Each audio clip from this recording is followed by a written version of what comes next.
আল্লাহ পাক কোরআনে রাসূলকে নূর বলেছে, যেই তাফসীর আপনি পড়তেছেন সেই তাফসীরে রাসূলকে নূর বলা হয়েছে, আর সেই তাফসীর আপনি পড়ে বলতেছেন রাসূলকে নূর বললে শিরক হয়ে যাবে, বিদআত হয়ে যাবে।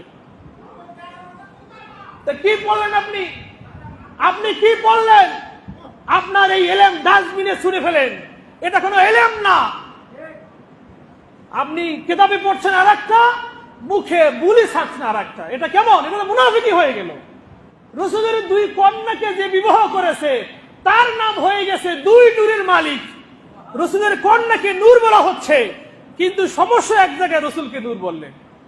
রাসূল যেই পাহাড়ের উপরে সময় কাটিয়েছেন সেই পাহাড়কে জাবালে নূর, নূরের পাহাড় বলতে আপত্তি নাই।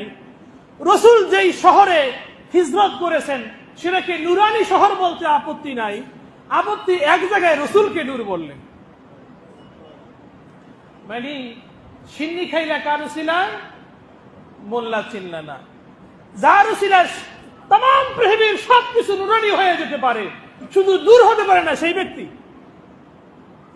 মানে মানুষের বিবেক বুদ্ধি লোপ পেলে যে কেমন বোকা হতে পারে মানুষ, স্বাভাবিক জিনিস, কমন সেন্স ইউজ করলে এটা বোঝা যায়।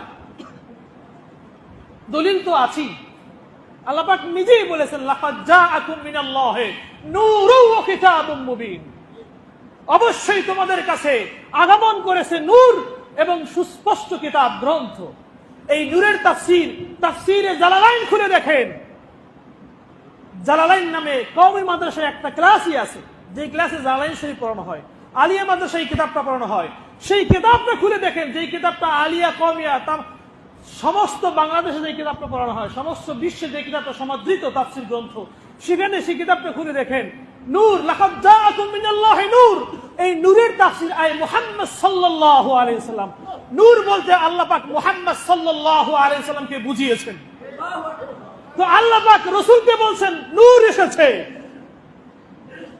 আল্লাহ পাক কোরআনে রাসূলকে নূর বলেছে, যেই তাফসীর আপনি পড়তেছেন সেই তাফসীরে রাসূলকে নূর বলা হয়েছে, আর সেই তাফসীর আপনি পড়ে বলতেছেন রাসূলকে নূর বললে শিরক হয়ে যাবে, বিদআত হয়ে যাবে।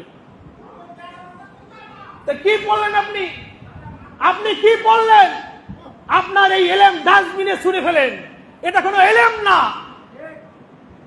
আপনি কিতাবে পড়ছেন আরেকটা, মুখে বুলি ছাড়ছেন আরেকটা, এটা কেমন? এটা তো মুনাফিকি হয়ে গেল।